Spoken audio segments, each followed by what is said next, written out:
사도행전 3장을 알아보도록 하겠습니다. 우리가 잘 아는 것처럼 사도행전 1장 8절에 오직 성령이 임하시면 너희가 권능을 받고 예루살렘과 유다와 사마리아와 땅끝까지로 내 증인이 되리라 라고 지상명령을 예수님께서 하시는데요. 그 명령에 따라서 1장부터 7장까지는 예루살렘에서의 기독교, 그 다음에 팔레스타인 지역에서의 기독교 8장에서 12장, 그리고 13장에서부터는 세계 끝까지의 기독교 교회가 세워지는 과정을 얘기를 하고 있습니다. 그러면은 오늘 예루살렘에서의 기독교에서 1장에서 7장에서 성령 강림에 대해서 오늘 3장에 이야기를 하고 있습니다. 성령 강림에 대해서 이야기를 하고 있는데요. 사도행전 3장은 1절부터 10절까지는 안전뱅이가 걷는 이런 치유의 기적을 이야기를 하고 있고요. 11절부터 26절까지는 베드로가 솔로몬 행각에서 설교하는 모습을 나타내주고 있습니다. 그러면 다시 보면은 성전 앞에 안전뱅이가 있었죠. 그리고 그 안전뱅이를 4절부터 8절에 보면은 사도들이 고칩니다.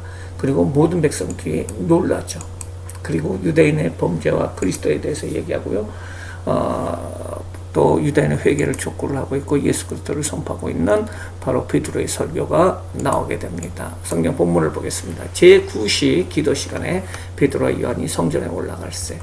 여기서의 9시 기도 시간이라는 것은 이스라엘에서의 그 시간은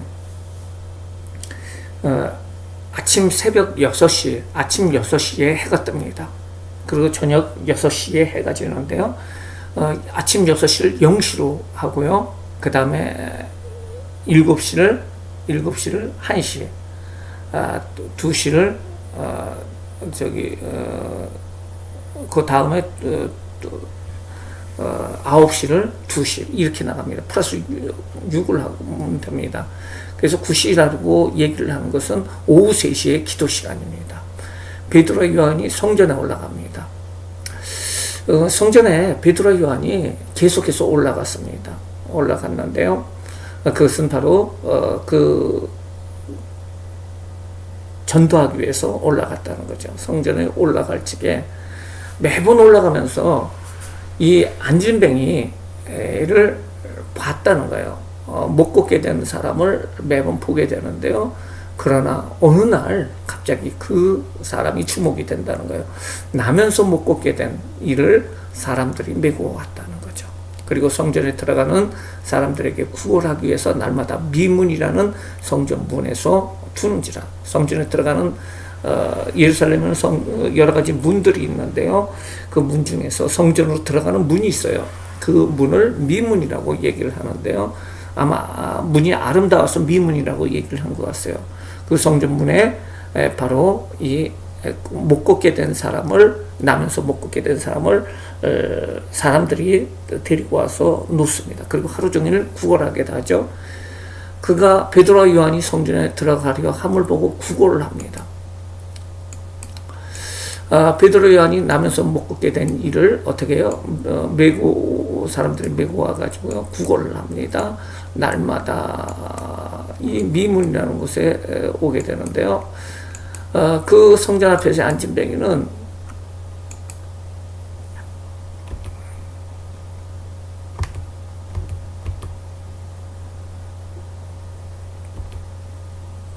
나이가 한 40세 정도 되었다고 이렇게 보면 됩니다. 그리고 나면서 안진뱅이였어요. 그리고 매일 성전에 나오나 목적이 틀립니다. 그 목적은 무엇이냐? 바로 구걸하는 거죠. 그리고 거기에서 이제 베드로와 요한이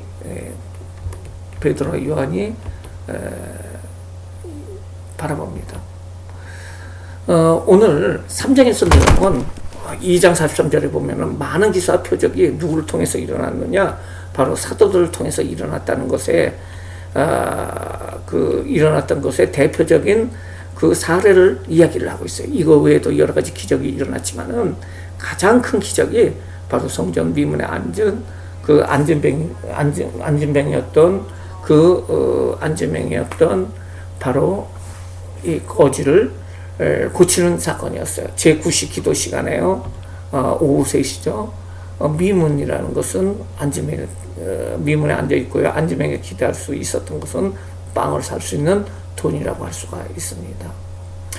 하나님이 없는 자들, 죄인들의 최대 목표는 빵 문제 해결이라고 할 수가 있습니다. 마치 성전 미문에 앉아있는 안진뱅이와 같다고 할 수가 있습니다. 우리는 성전 앞 안진뱅이가 아닌가 한번 돌아봐야 될 것입니다. 이때 베드로와 요한이 더불어 주목을 하게 됩니다. 매번 아까도 말씀을 드렸지만 매번 올라왔던 사람입니다. 매번 봤던 사람이에요. 그런데 갑자기 불쌍한 마음이 들었어요. 주목하여 말합니다. 우리를 보라. 그가 바라봅니다. 안진뱅이가 바라보고 베드로가 얘기합니다. 은과 금은 내게 없다. 너에게 줄 돈이 없다는 거예요.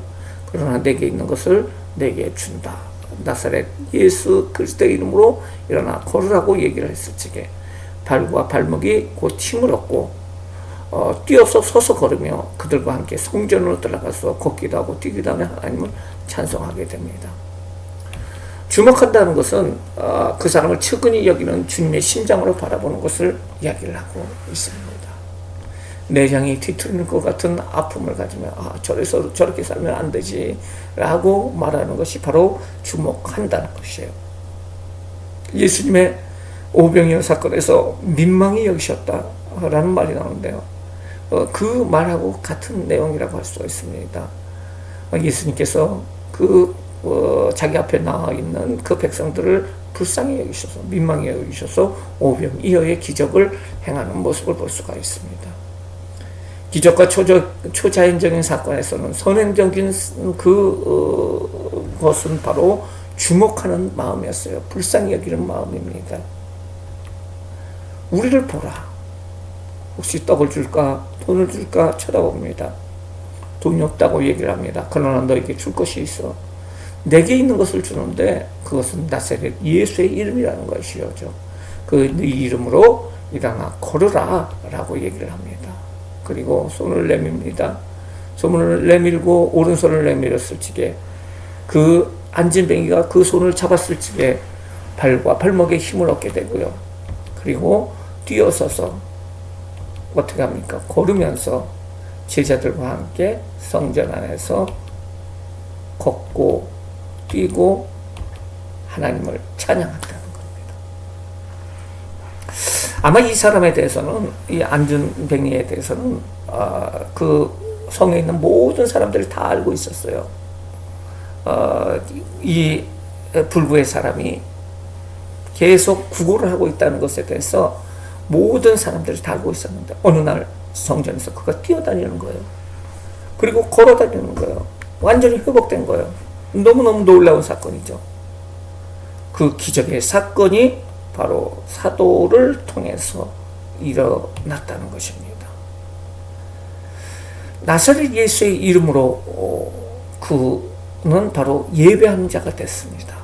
모든 사람이 그 걷는 것과 하나님을 찬송함을 보고 그가 본래 성전 미문에 앉아서 구걸했던 사람인 줄 알고 그 일어난 일로 인하여 심히 놀랍게 여기니라. 이 사람은 뒤에 성경에 보면은 나이가 40 정도 되었다고 얘기를 합니다. 거의 40년 동안을 걷지 못했던 사람입니다. 우리가 어리를 다쳤을 때 다리가 부러지거나 손이 부러지고 그랬을 적에 그 부분을 회복할 적에 기부스를 합니다. 그것을 회복할 적에 여러 가지 훈련을 하죠. 그리고 다 회복이 된 후에서도 다 뼈가 붙은 후에서도 꺾기 훈련도 해야 되고 또 이렇게 걷는데도 시간이 많이 필요합니다. 한데 40년 동안 그 안진뱅이였던 이 사람이 단번에 걸어다닙니다. 뛰어다닙니다. 하나님을 찬양합니다. 얼마나 놀라운 사건입니까? 하나님의 기적은 인간의 생각을 초월합니다. 인간의 방법을 초월합니다. 완전케 된 것이 하나님의 기적이라고 할 수가 있습니다. 모든 백성이 그 걷는 것과 하나님을 찬송함을 보게 됩니다. 그리고 그가 본래 성전 비문에 앉아 구걸하다는 사람인 것을 알고 일어난 일로 인해서 심히 놀랍니다. 모든 사람들이 아는 사람인데 이 사람이 걸어다니는 거예요. 나은 사람이 베드로와 요한을 붙잡으니 모든 사람이 크게 놀라며 달려가 솔로몬 행각에 불리는 그 행각에 모였거늘. 이 안진뱅이가 베드로와 요한을 붙잡으면서 이 사람이 나를 고쳐주었습니다 라고 얘기해요. 그랬더니 솔로몬 행각이라는 곳에 그 많은 사람들이 모이게 돼요. 베드로가 그 백성들에게 이야기를 합니다. 솔로몬 행각에서는 이미 복음서에서도 보면 예수님께서도 설교하셨던 것이 솔로몬 행각이라고 할 수가 있습니다. 베드로가 백성들에게 말합니다. 이스라엘 사람들아, 이 일을 왜 놀랍게 여기느냐? 개인의 권능과 경건으로 이 사람이 걷게 된 것처럼 왜 우리를 주목하느냐? 왜 우리를 주목하느냐? 기적을 행하였지만은 그들은 자기의 나타냄을 한 것이 아니라 하나님의 영광을 돌립니다. 누구의 이름을 통해서? 예수의 이름을 통해서 이 일이 일어났다는 것입니다. 그러면서 예수님을 증거합니다. 아브라함과 이삭과 야곱의 하나님 곧 우리 조상의 하나님이 그의 종 예수를 영원롭게 하셨느니라. 너희가 그를 넘겨두고 빌라도에게 놓아주기를 결의한 것을 너희가 그 앞에서 거부하였으니 너희가 거룩하고 의로운 일을 거부하고 도리어 살인하는 자를 놓아주기를 구하였다. 그렇습니다. 예수님을 놓아주기보다는 바로 바라바를 놓아주라고 외쳤던 사람이 너희들 아니었냐? 그것을 통해서 생명의 주를 죽였다. 지금 예수님에 대해서 그 사도는 베드로는 증거를 합니다. 그러나 하나님이 죽은 자 가운데서 그를 살리셨고 부활시켰고 그 일에 대해서 우리가 증인이라는 것입니다. 그 예수의 이름을 믿음으로 그 이름이 너희가 보고 아는 이 사람을 성하게 하였나니 완전케 하였니 예수로 말미암은 믿음이 너희 모든 사람 앞에서 이렇게 완전히 낫게 하였다. 예수로 말미암은 믿음이 완전히 낫게 하였다. 그들은 바로 예수님을 증거하고 있습니다. 유대인의 죄악은 무엇입니까? 바로 예수님을 십자가에 못 박은 것이에요. 그 십자가가 그 안진뱅이의 예수 그리스도의 십자가가 그 안진뱅이를 고쳤다는 것입니다. 형제들아 너희가 알지 못하여서 그리하였지 게 아니냐. 너희 관리도 그러한 줄 아노라. 너희 다 알고 그런 것이 아니다. 그러나 하나님의 모든 선지자의 입을 통하여 자기 그리스도께서 고난을 받으실 것을 미리 구약 성경에 이야기한 것을 이루기 위해서 이렇게 메시아가 왔는데 이런 일을 당한 것이다. 그러므로 너희가 할 일이 있다. 너희가 회개하고 돌이켜 죄 없이 함을 받으라. 그리하면 새롭게 되는 날이 옛날 성경에 유쾌하게 되는 날이 주 앞으로부터 예수님으로부터 이를 것이다.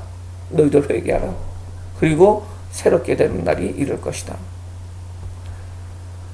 유대인의 죄악이 무엇입니까? 이스라엘의 무지가 예수님을 죽였다는 것입니다. 누가복음 23장 34절에 보면은 아버지여 저의 죄를 사하여 주옵소서 자기 하는 것을 알지 못하나이다. 무지가 예수님을 죽였어요. 예수의 죽음은 구약 성경의 성취라고 얘기를 하고 있습니다. 그러나 죄 문제를 해결해야 된다는 거예요. 너희가 모르고 했지만 그럼에도 불구하고 죄 문제를 해결해야 되는데 회개로 돌이켜야 된다는 것입니다. 그리고 죄 없이 함을 받아야 되고요. 주 앞으로부터의 죄 없이 함을 받아야 되고 유쾌하게 되는 날이 오게 될 것이라고 이야기를 하고 있습니다. 죄사함을 받으라. 그리고 죄사함을 받고 영혼의 기쁨과 새 힘과 그들과 함께 계심이 있다는 것입니다. 또 주께서 너희를 위하여 예정하신 그리스도 곧 예수를 보내시리니 하나님이 영원 전부터 거룩한 선지자들의 입을 통하여 말씀하신 바 만물을 회복하실 때까지는 하늘이 마땅히 그를 받아주리라. 모세에게 말하되 주 하나님이 너희를 위하여 너희 형제 가운데 나 같은 선지자 하나를 세울 것이니 너희가 무엇이든지 그의 말을 들을 것이다. 또 주께서 너희를 위하여 예정하신 그리스도 곧 예수를 보내리니 하나님이 영원부터 거룩한 선지자의 입을 통해서 말씀하신 바 만물을 회복할 때까지는 하늘이 그를 마땅히 받아들이라. 이 말씀이죠. 동일한 말씀이죠. 그러면서 모세가 예수님에 대해서 증거를 했다는 것입니다. 누구든지 그 선지자의 말을 예수 그리스도의 말을 듣지 아니하는 자는 백성 중에 멸망 받으리라 하였고 또한 사무엘 때부터 이어 말한 모든 선지자가 이때를 가르쳐 말합니다. 구약 성경에서 나오는 모든 메시아에 대한 것이 지금 성취되었다는 것입니다. 너희는 선지자들의 자손이요 또 하나님 모든 조상과 더불어 세우신 언약의 자손이라. 아브라함에게 말하기를 땅의 모든 족속이 너의 씨로 말미암아 복을 받으리라고 했는데, 그 너의 씨라는 것이, 너의 씨가 바로 예수 그리스도라는 거야. 하나님이 그 종을 세워 복 주시려고 너희에게 먼저 보내사 너희로 하여금 돌이켜 각각 그 악함을 버리게 하셨느니라. 그러면서 예수를 증거하고 있습니다. 그래서 예수님의 치유는 즉시 금방 일어나는 치유라고 할 수가 있고, 예수님의 치유는 초자연적 치유입니다. 그리고 하나님의 그 치유는 완전한 치유라고 할 수가 있습니다. 하나님의 치유는 하나님의 주권적인 주관적인 치유예요. 누구를 고쳐주실 것인가 안 고쳐주실까 하나님 속 안에 들어있다는 것입니다. 하나님의 치유는 사람의 믿음을 사용하십니다. 부족하지만 치유하신다는 거예요. 하나님의 치유는 주님께 영광을 돌리는 것입니다. 하나님의 치유는 복음적인 목적과 성격이 있다는 것입니다. 오늘 말씀을 통해서 바로 성전 미문에 앉았던 안진뱅이가 일어나는 사건과, 그리고 베드로가 설교하는 장면이 오늘 3장에 나오고 있습니다. 오늘 말씀을 통해서 알 수 있는 것은 사람들이 여러 가지 가치를 발견합니다. 첫 번째 가치는, 베드로가 발견한 가치는 예수 그리스도의 사랑의 가치라고 할 수가 있습니다. 불쌍히 여기는 마음, 그 마음으로 주목하여 바라봤을 적에 놀라운 기적의 역사가 일어났습니다. 안진뱅이가 발견한 가치는 물질보다도 귀한 예수 그리스도의 가치라고 할 수가 있습니다. 예수의 이름이 그를 고쳤다는 거예요. 단지 돈을 얼마 주는 것보다도 예수 그리스도를 통해서 완전한 치유가 일어나게 됐다는 것입니다. 나중에 5,000명이나 되는 사람들이 다 예수를 믿게 되는데요. 그 군중들, 그 설교를 들은 군중들의 발견한 가치는 말씀의 가치라고 할 수가 있습니다. 그렇습니다. 그 예언된 말씀이 이루어졌다. 그리고 그분이 바로 예수 그리스도다라는 사실을 그들이 알게 되었다는 것입니다. 오늘 사도행전 3장의 말씀을 통해서 2장에 나와 있는 사도들을 통해서 놀라운 기적들이 베풀어졌는데, 그 대표적인 기적이 오늘 3장에 나오는 안진뱅이가 치유되는 기적의 내용인 것을 우리가 알아봤습니다. 감사합니다.